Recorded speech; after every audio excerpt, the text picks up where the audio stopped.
and the Director for the Center of Excellence. Today, we will review the outstanding performance of the Philadelphia Police Department.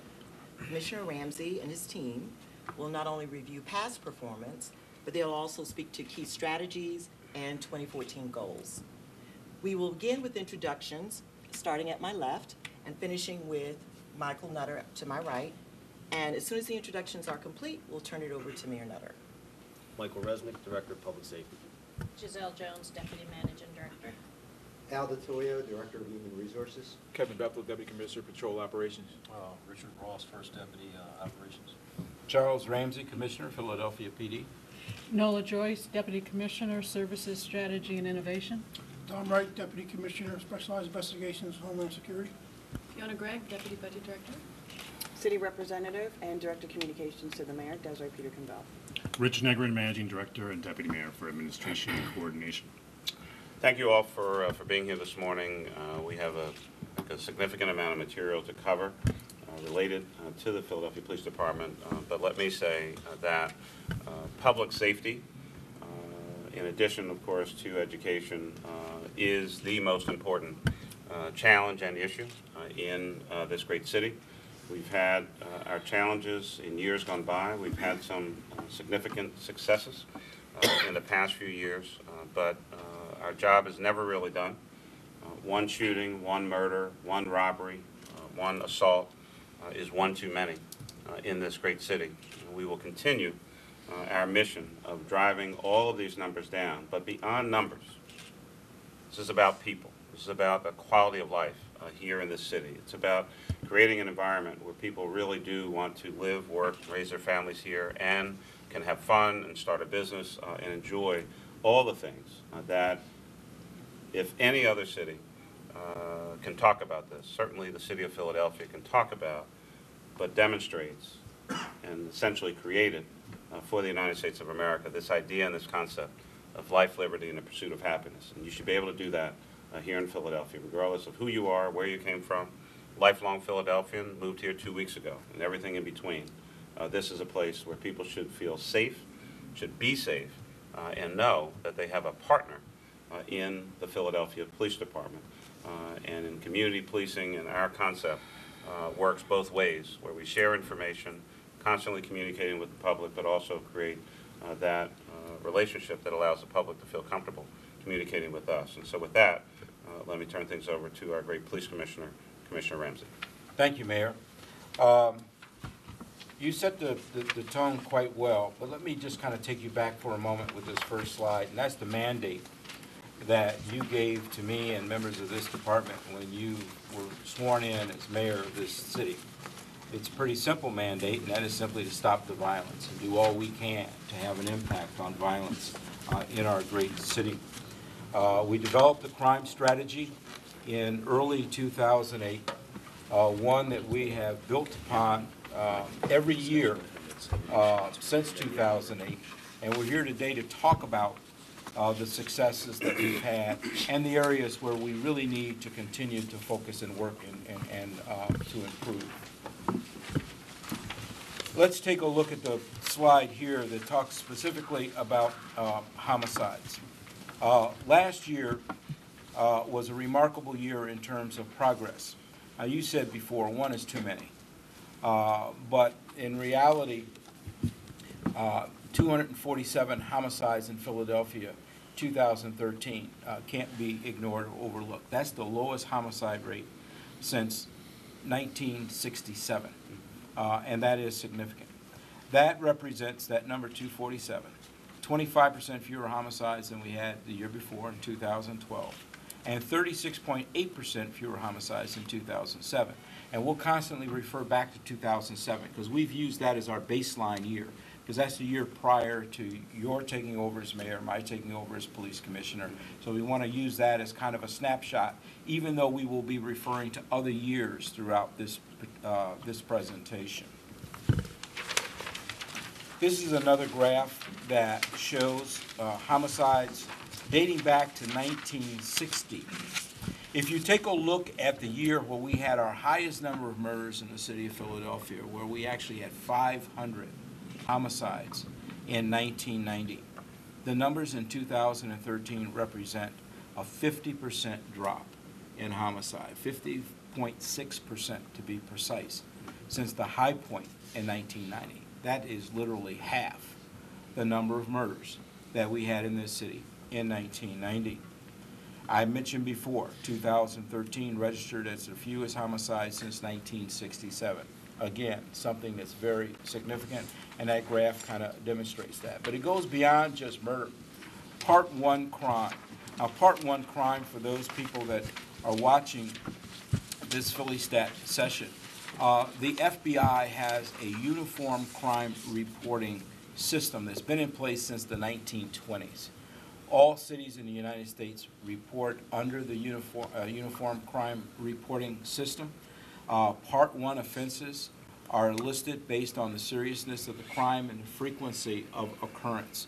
Those offenses are homicide, rape, robbery, aggravated assault, and also property crimes like burglary, theft, and theft of stolen autos.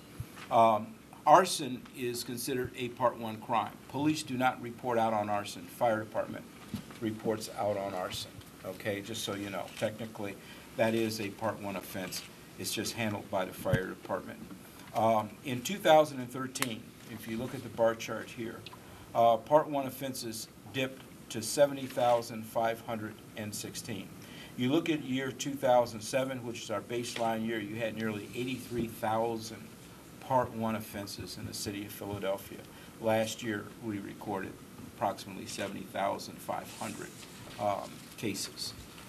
Again, a significant drop, 15%, of 12,458 fewer Part 1 crimes. That means Part 1 victims, too, than we had in 2007. Commissioner, on that particular point, similar to the homicide chart from the previous page, not for today, but if you could provide to us, for all records that we keep, Part 1 offenses, the totals back to 1960 as well. Let's try to match up the Part 1s, which includes murder, and then compare that to murder as well. Because I think, you know, again, 247 are too many. We obviously have many more other crimes that are part of the Part 1 category that significantly outweigh or outnumber homicide. Homicide may actually be the lowest of the 8 or 9 categories in Part 1.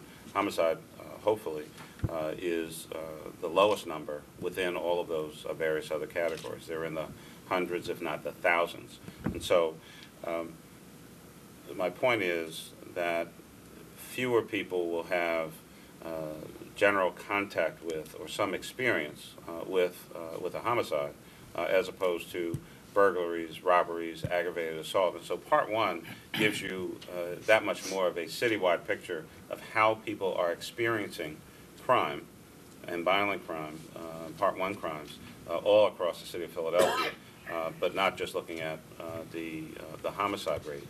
So as we continue to drive overall crime down, that, again, helps to contribute to an environment of overall safety. If keep driving our homicides down, but we still have, 60, 70, 50,000 some odd Part 1 crimes, there are obviously a lot of victims as a part of that, and a lot more people experience crime than just homicide. No, you're absolutely right. And when you look at Part 1 offenses, homicide and rape are the two where you have the lowest number of crimes being committed, the lowest number of people being impacted. But if you start looking at burglary, you start looking at robbery, you start looking at auto theft, those kinds of crimes, major thefts, those can often be in the thousands and certainly impact more people. So you're absolutely right. And another example of that would be shootings, not just focusing on homicide. Last year represented the lowest number of shootings since we began separating shootings out from just the general category of aggravated assault. We started doing that in the year 2000. This is the lowest number of shootings that we had last year in that category as well. And certainly shootings are more likely to lead to murder than some of the other crimes. So we track both and we try to have an impact on both. 85% of our murder victims are killed shot with a gun, and they're shot. So that is the overwhelming weapon or method of death in the city is with a handgun anyway. Well, unfortunately, that's a reality. Right. It's true.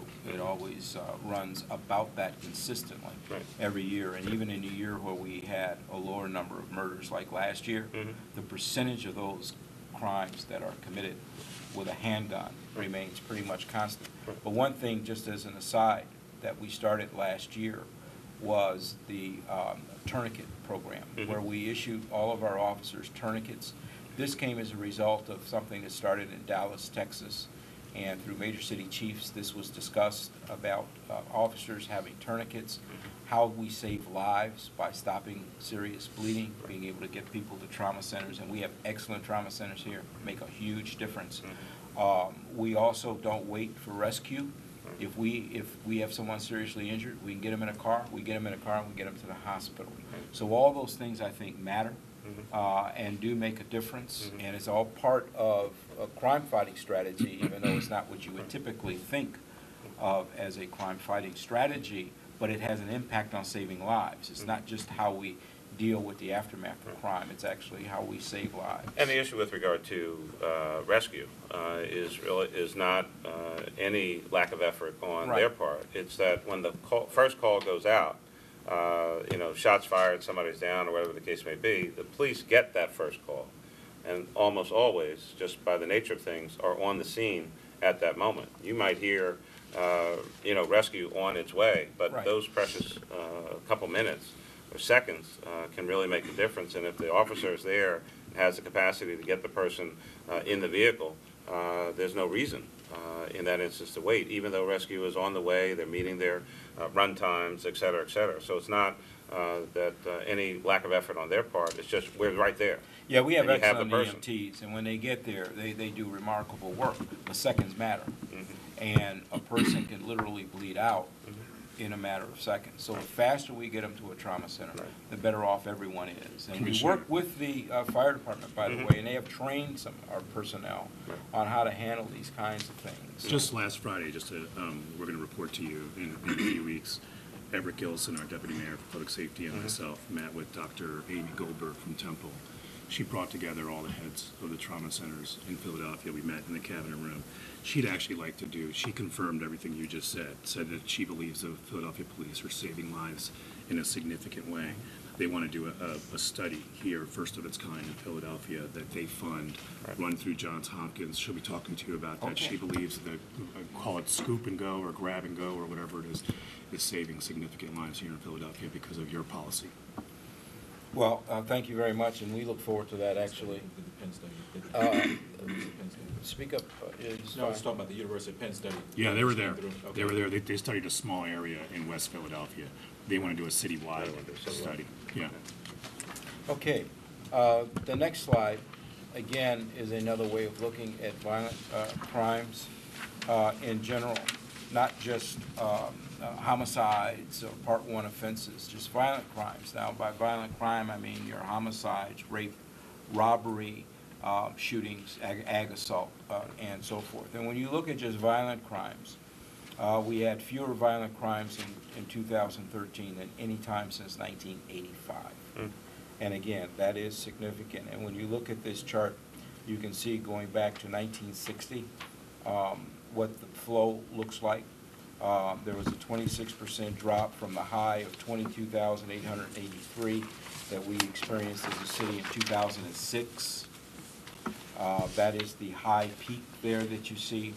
And what we finished with last year, just slightly over 17,000, 17,012, actually is the 26% drop that you see reflected there. Equally, yeah. Yes, so hold that point for 1 second, because when I looked at that chart, it triggered a thought back to the homicide chart. I mean, this, and you don't have to be a criminologist to see this or figure it out, but I mean, clearly something happened in the period from 69 to 72 or so. There was a dramatic straight line up. And I mean, it makes sense that the homicide number went up because in that same fashion, I mean, if you put these on top of each other, I think they're almost a mirror image. The violent crime rate, I mean, we went from 8,000 or so on the violent crime chart in '69 to a little over 15,000 in a 2 to 3 year period. I mean, easily more than 50%. Yeah, and if you look at it, almost I mean, it's almost 100% increase in a 3 year period, And- 69 to 72. and that's true, that would be true nationally. If you looked at the, Just coming out of the riots. the in baby 60s? boomers hitting crime-prone age, more of that group, the young people, and some of it may, that's the era of the, Vietnam protests and so forth. So different changes perhaps in culture, but certainly the demographics drove this. I've not seen those two charts at the same time. I see the same thing. Yep. I know we focus a lot on violent crime because of the nature of violent crime, but property crime is equally important to us. In fact, more people are impacted by property crime than they are violent crime. So we also have charted this going back to 1960. And if you look at property crimes, the numbers that were committed in 2013, which is 53,504, that represents the lowest number since 1971.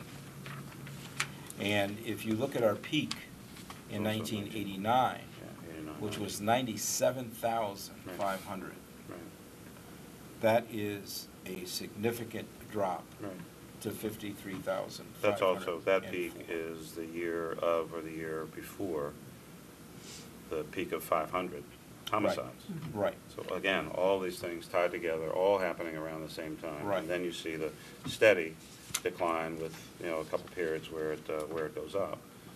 But, I mean, coming off of the 1990 numbers, I mean, you're 50% down in homicides and you're almost 50% down in property crime. I mean, it's all trending certainly the right way, and we've got to keep that pressure on. Yeah, and that translates into 44,000 fewer victims. Right. And property crime is a serious offense. When I was a young policeman, I thought, violent crime was really what we really needed to focus on and so forth until my parents had their home burglarized.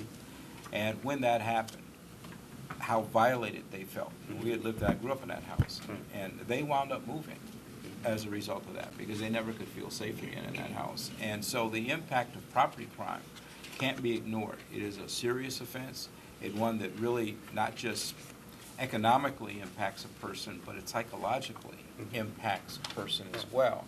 And again, that perception of safety and security in a neighborhood, once that's breached, it's difficult to get it back, and so it's important. Someone literally broke into your house. They rummaged through your stuff. Rummaged through your walked stuff. through your, I mean, Yeah. you don't know what they did. Right, exactly, The whole scheme of exactly. things. So we take property crime very seriously, even though a lot of the discussion tends to focus and center around violent crime. But I want people to know that is very important.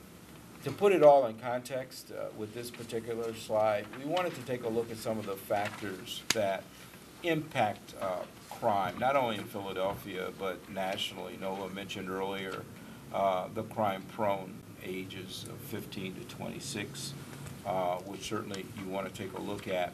But Philadelphia's population has actually grown by 100,000. So we've got more people, and we've got less crime, which is significant.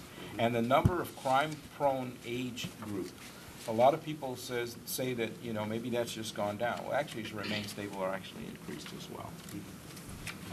So again, that's significant, I think, that even though these numbers are growing, which is positive for us, quite frankly, crime is not, going up as a result of that, and that's very good.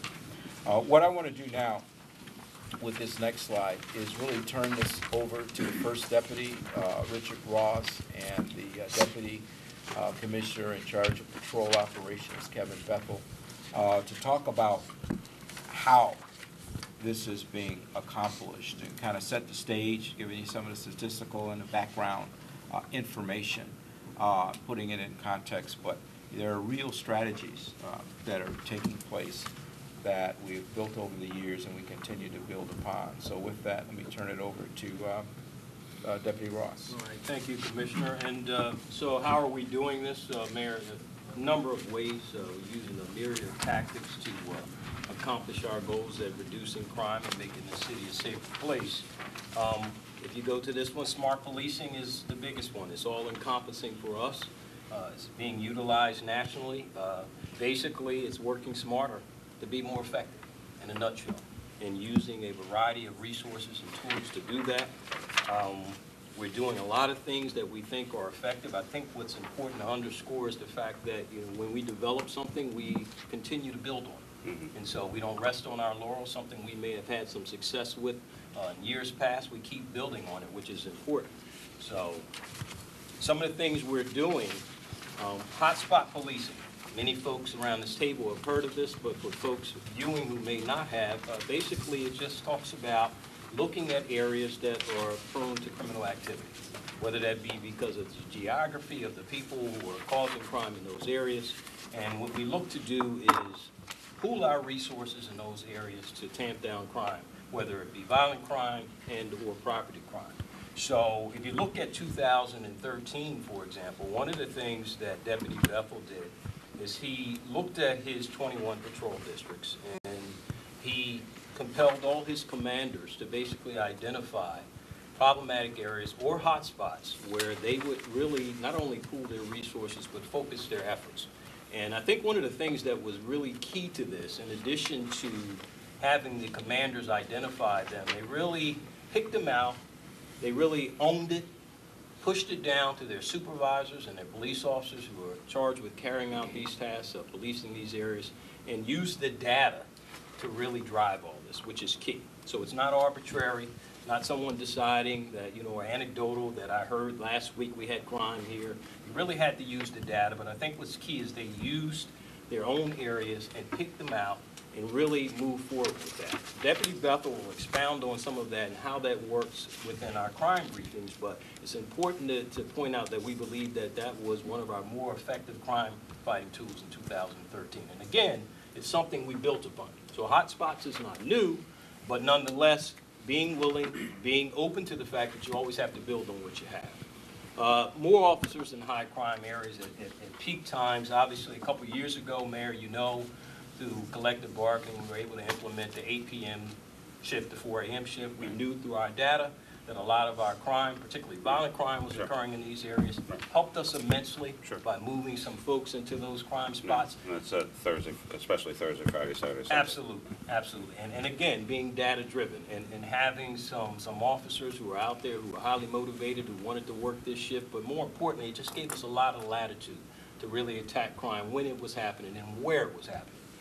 Foot patrols. You've heard about this for a number of years. We took this to Commissioner Ramsey. He was a big foot patrol guy when he got here. We built upon that concept, took it to him. He was open to us doing this type of strategy. And we started it in a pilot kind of way in 2008, and going into 2009, we studied in conjunction with Temple University. It proved to be very effective, 22% reduction in crime areas in terms of violence. And so we believe in this. And we believe in this for a number of reasons. First and foremost, it works in terms of crime reductions. Secondly, it also helps us with respect to community relations. Unfortunately, over the years in policing, a lot of times police officers, young police officers, were relegated to getting in a 3,000-pound vehicle or more upon their swearing in as a police officer, and then they're racing up and down the street at 35 miles an hour, going from one call to another, and not truly getting to know the people that they're tasked with policing. For this, these officers are dropped right in these areas. It has helped immensely with regard to getting them to realize that everybody is not a bad person, and to understand that irrespective of what neighborhood that you're policing, that there are more good people than bad. And that we believe that it has helped them, it has helped us to cultivate relationships we might not otherwise have in certain areas. So, we can't say enough about it.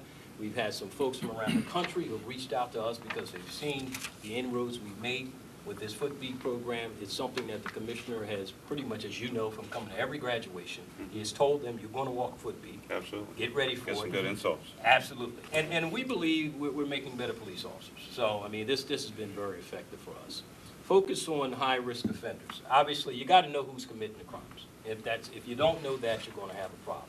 So within a lot of these areas, and even beyond the boundaries of the areas we spoke about, there are people who unfortunately have a propensity for causing some of our problems.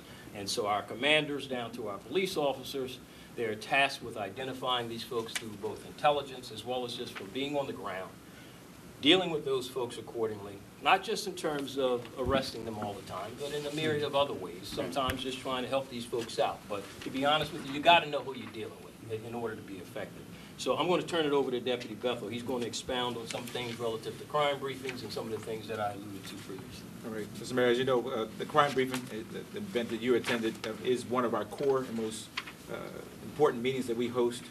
We host those meetings every 2 weeks for our targeted 12. We have 21 districts, 12 of them which we identified as carrying the lion's share by our most violence. The other 9 come 28 days. And as you know, you sat in the session we have up on the wall, our 4 principles of that crime briefing, and I made note of accurate and timely intelligence, effective tactics, rapid deployment, relentless follow-up and assessment. And that's where Commissioner Ross was right on point, where we fold all of those strategies that we're doing, i.e. whether it be GunStat, the foot beats, the mapping. I know Grant Irving and Kevin Thomas are here who are doing a lot of the mapping, and their team have been instrumental in building an assessment and a tool that we can really use in our mapping site, where we track everything that's moving in the city as it relates to activity, ensuring that we're looking at the data to see what the trends are changing, and that continues to be an evolving process. But we're very appreciative of what has happened. I know NOLA was instrumental in pushing new mapping data and new mapping programs to do that, and we're really using that to enhance our accountability. I mean, no longer can you come into a session and be able to say we were there. The data will show us if you were there. The data shows us how long you were there. And so we use those guiding principles to really use this as an accountability tool. But I'll get this on the record now. Our officers on the street and our commanders on the street have done an excellent job in responding to this charge. I mean, they are the ones who are driving the success that we are seeing on the street as the men and women out there each and every day who are giving it everything they have. And I can't be more proud and appreciative of the work that they've done. We enhanced that with the Real-Time Crime Center. In 2012, we went fully operational and now down in our headquarters there. I mean, we're data mining through 14 different data sources, 1,800 CCTV feeds. We're using it to capture the social media. As the event that you saw unfold the other day, we're really enhancing that product. And they have been an instrumental tool in moving forward with a lot of the technological advances that we're having and a lot of those other support mechanisms. So the officers in the field, the commanders in the field, the investigators in the field can go into a site now and really have a robust amount of data at their fingertips. And Deputy Commissioner, I know you're on a roll there, but I want to make sure that one element doesn't get lost here. You made reference to, went through it pretty quick. The Real-Time Crime Center, 1,800 camera feeds. Yes, sir. These are cameras that we're able to connect into all over the city. And so from time to time, there's discussion about how many cameras do we have, how many can we access, how many eyes we're really seeing on what's going on out there. And I think it's really important to reemphasize at the Real-Time Crime Center, we can see 1,800 different locations and see multiple locations at the same time. Yes, sir. And I know Lola could probably expand on. We're really getting the feed SEPTA feeds, and those different feeds we are able to get into. But more importantly, even when we're having these events and work with our federal partners, I mean, in some of the events, as you know, and Giselle can support that, where we're actually putting up cameras and dialing them into and putting them into the system so we can go up live on those events. And that continues to be an evolving process. But you see what the video equipment is being able to do for us, the Safe Cam. All that video stuff that those programs are out there are really starting to bear fruit with what we need. And actually, people are actually going back in their videos and looking to see if they capture something and sharing that information with us. We've benefited in any number of situations from citizen camera activity as well. And so, again, the Commissioner has been very clear and strong about this particular issue. That, one, if you're not doing anything and you happen to be taking some video about whatever it may be about, I mean, you certainly have a right to do that. You can't interfere with police officers as they do their job. But, I mean, if people have stuff that somehow one of the other cameras didn't capture, that's been very helpful in this regard as well, and especially on the private side, but just regular citizens up and down the street. I mean, this technology is not going away. It's only going to get enhanced. It's going to be used more and more, and in many instances, we've been the beneficiaries of people giving us their video that they've captured. And when we're pushing it out, that, as you know, we campaign, I mean, obviously with the tax credits that have been put in place, we encourage our officers to continue to put that out to our community, that, you know, there are opportunities here, and they have responded very, very well. You made reference to, the Commissioner knows that this is a particular point of interest to me, and so I do want to bring Deputy Wright into a part of this conversation. You talked about our federal partners, and we have continued to push very, very hard from the President to the Attorney General to a number of others about the federal partnerships that we need to have, not just here in Philadelphia, but across the United States. You know, in many instances, we're all looking for bad people who are doing bad things. And just because one person may be, you know, an international terrorist, as compared to what I refer to at least as our own domestic terrorists, if you can't go outside, if you can't walk down the street, or if you're worried about going to, you know, big events or some other big open space where there might be more of a terrorist type target, fear is fear. And when you're afraid in that fashion, it really doesn't matter to you whether it's, you know, someone from overseas in a country you never heard about, or some psycho that lives around the corner from you. I mean, it's just, you know, it is a fear issue, and so we need to make sure that our federal partners are helping us with, in many instances, technology, data, and information. So I do want to ask the deputy, as you have this responsibility over on the Homeland Security side, what kinds of things are you seeing, and what are some of the needs or thoughts you have with regard to what the federal government could do to be more helpful? Well, first of all, Mr. Mayor, I took this over in 2012. I made a commitment that although I'm in Special Patrol, my heart is still in patrol. So our secondary function is our specialized unit like narcotics, highway, strike force. Getting back to the task forces, Mr. Mayor, I've great open dialogue with DEA, JTTF. As you know, Chief Sullivan is a hard charger, and he holds everyone accountable. The open dialogue has allowed us to nip things in the bud very quickly. 99% of the things that we do, no one hears about. We do that for a reason. There's certain things I'd like to say publicly, but in this venue I will not. I'll talk to you in private about certain things that we do. But the training is key. We have monthly meetings with our task force partners, with the commissioner is present as well. It's all about communication and dialogue. Years ago, I never had this information coming to me. Now I have it. We vet it properly. There's a difference between information and intelligence. We hear a lot of things, and then once you vet it and once you scrub it, it may be not as bad as it was. For example, last week we had an issue on Market Street. Had potential to disrupt services. I won't get into all the details, but I responded. Everyone in my bureau responded quietly. Nobody knew a thing. And I kept the commissioner apprised, the commissioner was apprised. It had potential, but I use these as training exercises, you know. And it's very important that we maintain our liaisons and our working relationship with our partners on the other side of the water as well. You know, the Jersey, like for example, the Army-Navy game, Sure. Sharing resources, maximizing our leverage and our resources and personnel. Right. Because we got to utilize these opportunities Right. for training. Right. You know, it's not costing us anything. It's free training, and you don't want to see this person on the day of an incident that you're dealing with. Right. So these relationships are incredibly important. Yeah. We're going to continue to forge that, Yeah. and you know, as we move forward. Yeah, bad incident cannot be a reunion, you know, kind of moment. I mean, you have to know who you're dealing with, and I know that Commissioner Ramsey works directly in conjunction. You talk about New Jersey, works with the police commissioner over in Camden. I was at Mayor Redd's inauguration, and Camden last year had a 15% reduction in homicides. in the city of Camden. And I know that in many instances we're sharing information, sharing strategies, and I mean, look, there literally you can walk across the Ben Franklin Bridge. So let's not act like folks aren't doing things back and forth. I mean, they're not in Kansas. They are literally on the other side of these bridges. And I mean, the criminals, I mean, they're not about jurisdiction. They're about opportunity.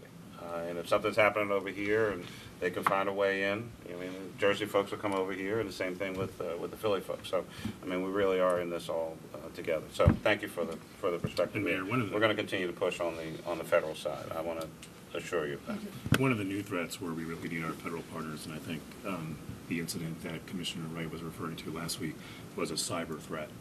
So we're seeing increasingly into the future the potential for that. That is where our relationships with our federal partners, because they specifically they cross boundaries across international and national, and they worked really closely on that last week. So good. High-risk offenders. Okay. Kevin. Yeah.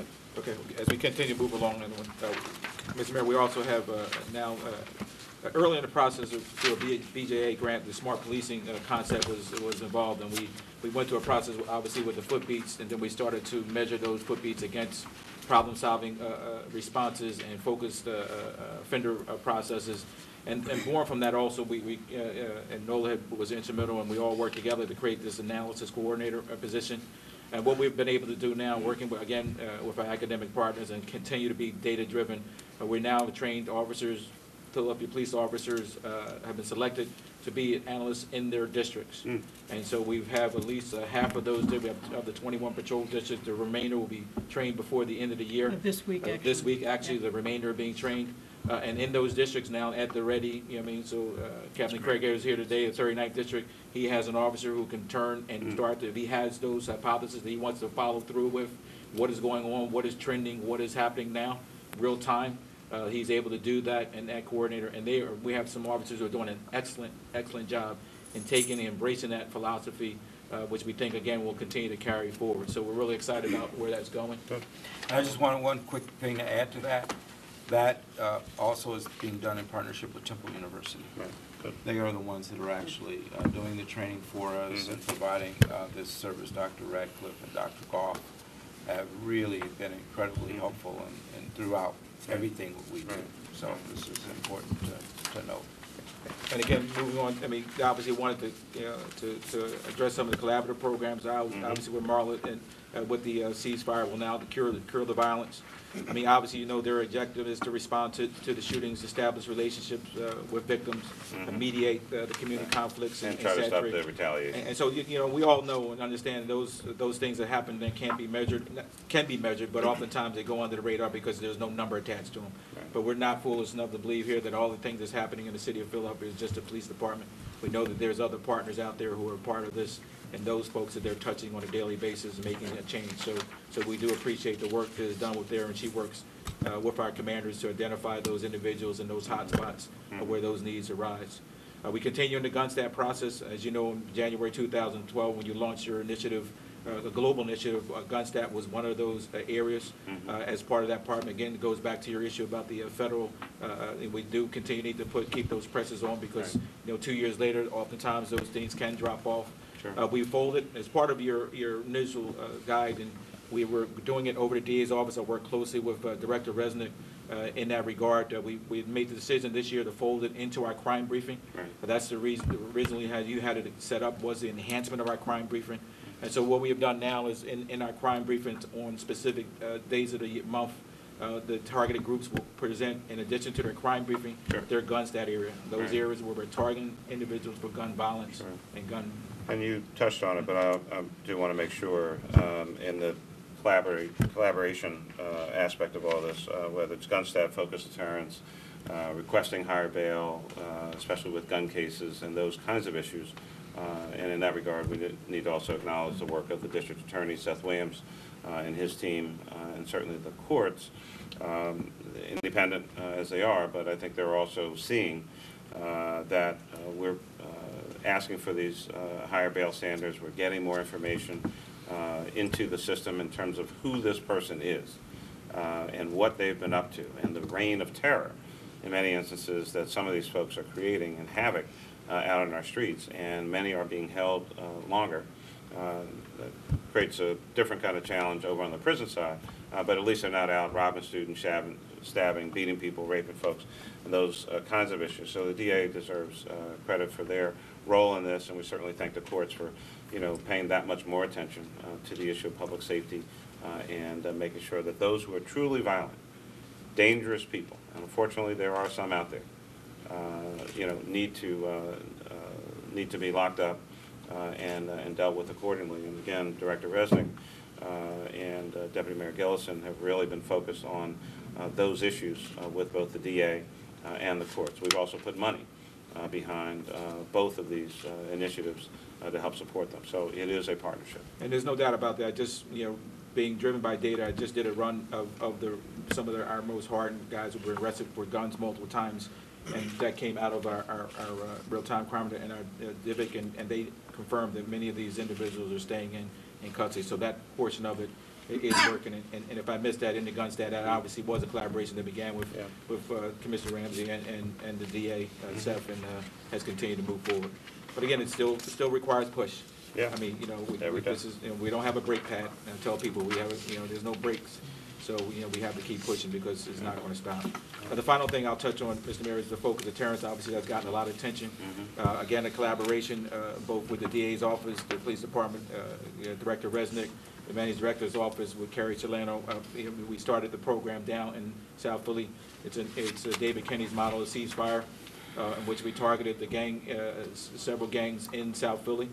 As I told people, South Philly was very conducive to this because of both the geographical setup of South Philly and the fact that the kind of identified gang activity. As you know, we've done a series of call-ins. The commissioner has been at all those call-ins, so I think we've had close to 150 of the targets come through. We established a gang task force and solely of 10 officers, lieutenant, working again with the DA's office with Carol and Lauren over there and Ed McCann, and the group effort is here. It is a collaboration. This program only works if everybody humbles their ego at the door, understands that everybody has a specific role, stays within their role, and if everyone does that, the program keeps going. Is when we step out of character is when they falter. Some early success, we're still not sure. It is going to be a successful program in South Philly just because of its setup and the collaboration that's going on. Still looking at the numbers, because of just how we're identifying what a gang incident is, but early instincts indicate that it's going well. Two of them they're down in New Orleans speaking. This weekend they were down there expressing some of how, getting a lot of national accolades of how the program is running. And so this year we'll begin to really analyze, again, working with Temple. Dr. Roma is there, who was able to get a grant to analyze that. So those are some of the things, but you hear everything we're doing is rooted in the data. Everything we're doing is evidence-based. So we're maximizing the use of our personnel, when we need to put them, where we need to put them, how we need to put them, and I think that's been very effective for us moving forward. Good. Mayor, I just wanted to add a slide here and just take time to recognize our non-sworn members of our department, just how important they are to our day-to-day operations and the tremendous job that they have done. I want to just personally take time to thank them for everything they do, from our, call takers and dispatchers, people working in our crime lab, analyzing evidence, the mappers that we have, research and planning, people that are helping us develop, policies. It just goes on and on, the records section, keeping our files in order, and I just can't say enough, and they're behind the scenes. The men and women in uniform certainly deserve an awful lot of credit. They implement what we do, but without the civilian support that we have behind the scenes, nothing would get done. And I just think it's important that we remember that, acknowledge them, and thank them for everything that they've You're absolutely right. And they've done. Allow the men and women out in the streets to do what they do because they're equipped with the data and the information. They know they've got backup. Their fellow officers out on the street are backing them up, but they also have folks back at the shop who are backing them up at the same time. So they do deserve the same credit. Yeah, it's one department, all striving to just improve the quality of life in our city, and everyone has a role, and they have a very critical role. Next, I want to show you just a brief clip of some of the things that we've talked about actually happening on the ground. 39th District, Captain Michael Craighead, who is with us here. So if you have any follow-up questions, he's certainly available for that. But we thought that we would put something together just to kind of give you a sense of what it's like on the ground. So with that, we'll... Officers Brian Patterson and Gregory Neal work in the 39th District. They are two of nearly 6,300 sworn Philadelphia police officers who work to drive down crime with time-tested law enforcement tactics and data-driven strategies. You had one of your guys at the crime briefing the other day? Captain Michael Craighead commands the 39th District. In 2013, the 39th District experienced a good measure of data-driven crime-fighting success. Everything you do as a captain is data-driven. You're constantly monitoring the numbers. You're constantly reading the documents generated by the officers and by your crime analysis people, constantly. And as soon as you see a trend beginning, you address it immediately. I mean, in an effort to be proactive. You're back. During roll call, officers and districts across the city are armed with information gleaned from data, reports, tips, and observation. It is part of smart policing, which means it's rooted in strategic mapping and analysis, resource deployment, and tactics. The mapping system, it's brilliant. Mapping the data helps determine hotspots that need targeted deployment or additional resources. Using that, coupled with the community policing of bike teams and foot patrols, the districts and smaller police service areas seek not just to catch criminals, but to work with residents and prevent crime. Well, the mission is to get the community to see us out patrolling, get to know the store owners, get to know the people, just have a presence out there. If you give us information totally confidential, we can address the needs specifically in your areas, and we've been getting a lot of that, a lot of confidential information. From 2012 to 2013, violent crimes in the 39th District dropped tremendously. There were 59% fewer homicides, 32% less shooting victims, and nearly 18% less burglaries. Some residents have noticed. I do see their presence a lot more than I did in recent years. What difference is it making? Well, at least the area that I live in is making a difference in that area. Prayerfully, we can come together and just maybe get some town watch out there to get out there and work with the police and whoever is involved. I feel that we're closer with the residents. They wave to the bikes as they go by. They're happy to see them. They'll yell out, "Thank you." They even applaud, if you can imagine that. It says that we're making a difference. And it says that the community is actually responding to our presence. And hopefully we're going to keep it that way.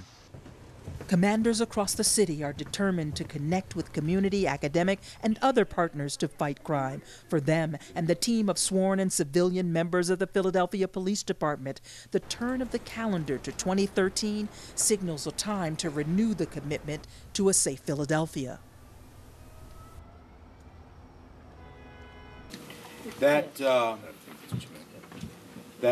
film was shot in-house. Yeah. By our members. That voice. Under the that guidance that person could do some TV. That's Denise James, who is now with us. And another example of the talented civilian staff that we have in our department. And I can't tell you how much of a difference she has made. Captain? Yes, sir. Is Stephanie your sister? Yes, she is. Yeah. I see it now. Yeah. Known her for a long time. Okay, very good. All right. One last slide that I'll before I turn it over to Deputy Commissioner Joyce. Every year we have 2 retreats. One in January, which we already had our one for 2014. We'll talk about that a little bit later. But in January of 2013, we set our goals for the year. We met with you and we talked about those goals. You actually increased some of those goals that we talked about. I do remember that. I think everybody at the table remembers that.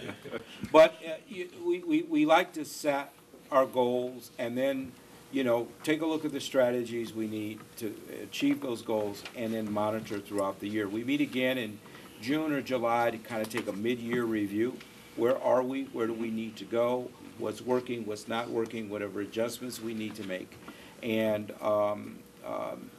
the goals that we set for 2013 were to reduce homicides by 10%. We actually, in the end, the homicides dropped 25%. So we were able to achieve that goal. Decrease the number of shooting victims by 5%. We actually, the number of shooting victims were down 12.2%. Reduce Part 1 violent crime 5%. Part 1 violent crime actually dropped 7.6%. We had a goal of increasing the number of guns taken off the street by 5%. We actually took less guns off the street last year, down 10%. But when you look at the less shootings, less homicides, there were fewer guns out there, and that's a good thing. That's one of those kind of statistics that really down is good, because when you got more of them out there, the likelihood of them being used to commit a serious crime is greater. So if people are apprehensive about illegally carrying guns, Right. that is a good thing. So we'll keep the pressure on with that, but we still recovered more than 3,000 guns during the course of the year, which is significant. We want to raise the homicide clearance rate to 80%. We ended the year at 71%. The average for a city our size is 62% nationally. So we are above the national average significantly in terms of clearance rates. And our last goal was to reduce Part 1 property crime by 5%. It actually dropped 15%. When yeah. you say clearance rates, are you talking about the number that have been solved? That is homicide clearance rate, yes, it is, under UCR guidelines, which are in year and also previous year clearances where someone has been either arrested and charged, or it's been an exceptional clearance, maybe the offender was killed, or whatever. That is what we're talking about. So it is the clearance rate in the category of homicide, yes. So with that, I'm going to turn it over to Deputy Commissioner Nola Joyce. Very briefly, Mayor, you may recall that we had talked about the cost of crimes. Right. And the RAND Corporation did a study for Los Angeles back in 2008. And what they did, they took actually 3 academic studies that went through sometimes different methodology to estimate the cost of individual crimes. What you see on this page is the average that across those 3 studies. Right. This cost represents both very tangible costs, so like cost to the criminal justice system, cost to the victim, but also intangible social costs. So, for example, that large number for homicide reflects the estimate that a lifetime loss that an individual could have had, could have earned, and could have contributed. Right. But using their methodology, if you look at the next page, the drop of the 12,458 Part 1 crimes here in Philadelphia since 2007 actually resulted in a cumulative savings of $1.5 billion. Again, some of that is in criminal justice savings, Right. but some of that you can't really touch, but nonetheless, it impacts the families and the businesses of this city. So, you know, having a good year is one thing, sustaining is another. Absolutely. Right? We're in the business where December 31st, you take a look at it, stroke of midnight, and say, oh, we did okay. And then 1 second later, you're right back at zero, and you are starting all over again to try to continue with the progress that you've made and build upon it. And our commitment is to continue to do everything that we laid out for you today to improve even more, to make our city and a lot safer, and to continue to modify, implement, try new things when appropriate, but build on the strategies that we have found to be very effective. I mentioned that we had our retreat early on, January of this year, just a couple weeks ago, over at Temple University. And these are the goals that we have set for ourselves for 2014, and that is to continue to push homicides down by another 15% from what they were in 2013. We want to decrease the shooting victims by another 20%. We want to reduce Part 1 violent crime another 8%, property crime another 8%. Again, increase guns taken off the street by 10%, and to continue to push toward an 80% clearance rate in homicide. These are stretch goals. They're going to be goals that are going to require an awful lot of focus, concentration, and effort, but we will do everything we possibly can to achieve these goals and continue to make our streets and our city safer. No, I know you will. One last thing I want to just mention, because I think it's a goal that is not the same as the crime-fighting goals. We began in 2008 by creating a small unit called PPD 2020. One of the things we wanted to do was try to imagine what crime and safety in our city would look like in 2020, the year 2020, which hard to believe, but it's not all that far off. And then kind of backtrack and figure out what are those things that we need to do in order to make that a reality. And we have a small unit that that works toward that. So whether it's dealing with training issues or dealing with policy issues or best practices from other cities and so forth. And one of the things that we decided to do is move toward accreditation. There is a group, the Pennsylvania Law Enforcement Accreditation Commission, that provides accreditation for departments in the Commonwealth of Pennsylvania. We are not part of that, but we will be part of that. And what it does is it ensures that your policies, your procedures, your training, everything is a reflection of best practices. We will be obviously the largest jurisdiction in the Commonwealth, because we are the largest to have this. One of the largest in the country, quite frankly. It tends to be very small agencies and medium-sized agencies that move in this direction. Pittsburgh, for an example, was accredited, lost their accreditation, and so it kind of goes back and forth a little bit with some of these agencies. But we feel that we can, by mid-2015, complete the task and be recognized by this group as being fully accredited. That's not to say that we don't reflect best practices now. We are part of the MPO Commission, the Municipal Police Officer Training group that exists in the Commonwealth. But this is a step beyond that. This is one that goes way beyond what is required by the state. And I think it's in our best interest, and certainly will once again move us in a positive direction as an agency. So I just thought I would put that in there. And if there are, that concludes our presentation, and we're open to any questions you might have. Any additional questions? I asked a bunch during the presentation, but excellent presentation. Great work that's been done over the past 5-6 years, and I think, again, as we all recognize and know, the task is never fully, completely done. More progress to be made, but hopefully over time. And this is, this significant level of a change out in the streets. I'm hopeful that as we continue to, tell people about it, remind folks about it, that citizens will get a much better sense of the significance of what has happened. You laid out the great challenge is consistency. A year is just that. It's 1 year. And so I think now, having set a new low, the challenge is how do we maintain it and continue to drive from there. That's when you start to really talk about trends. Last year is last year. We can't change it. Can't do anything about it. It's frozen in time. What happens in 14, what happens in 15, what happens in 16, 17, on through 2020 is where we really have to set the direction. And again, public safety is not the sole, not just the sole responsibility of the Philadelphia Police Department. There are almost every aspect of our city government has a public safety component to it. If we had fire here, we'd be talking about civilian deaths and firefighter injuries, and unfortunately, from time to time, even firefighter deaths, as we've seen over on the police side.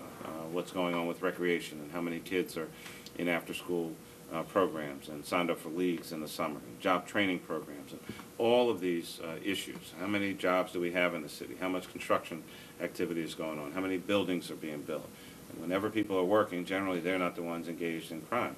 When I looked at this first chart, I went back and I just kind of wanted to make sure my math was correct. But I mean, when you look at Part 1 crime, 70,000 incidents, and of course there are Part 2s and all that. But I mean, you know, it's kind of a rare criminal that you know, kind of has one crime and then they're done.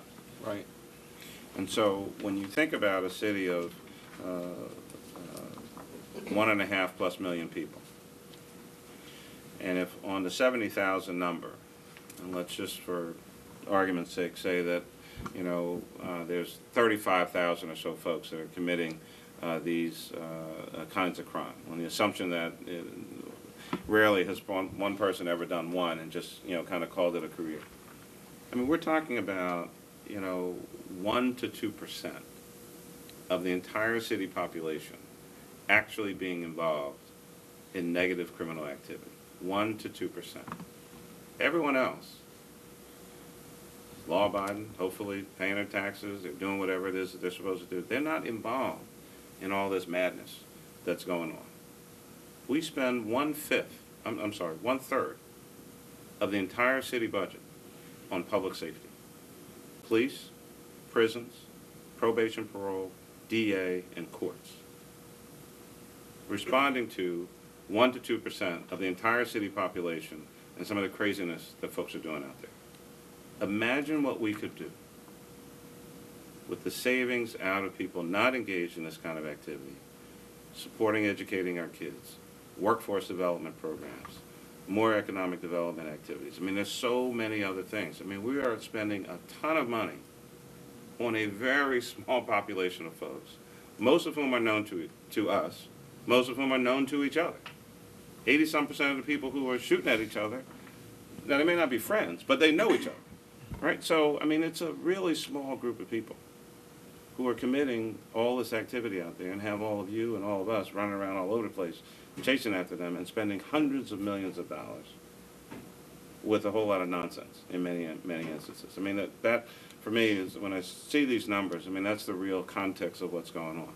They get more attention than they deserve. They're all over the front page of the newspaper. They're driving the 5, 6, 9, 10, 11 o'clock news cycles. And 98% of the public is not involved in any of this mess, and they're going on living their lives and sometimes doing really good things that, unless they set their hair on fire and ran down Broad Street, couldn't get 1 ounce of deserved attention. So I think we just need to set a little bit of the framework for what's going on. The city is a safer place today as a result of what you all have done and many, many other people over a period of time. Now, it may take place slowly, it may move at a glacial pace, but the numbers are the numbers. Unless you heard gunshots last night in your neighborhood, then this doesn't mean anything. And so the more we can drive those numbers down, the more they see those kinds of officers like what the captain has over in the 39th and all 21 districts across the city of Philadelphia. This can be one of the safest big cities in the United States of America. Poverty and education and job training and hopelessness and those kinds of issues you know, challenge us. But it doesn't mean that we should ever give up, and we're not going to give up. And the proof of that is in the work that you're doing. Crime was going down in the city when we cut your budget, didn't let you hire as many police officers as you wanted.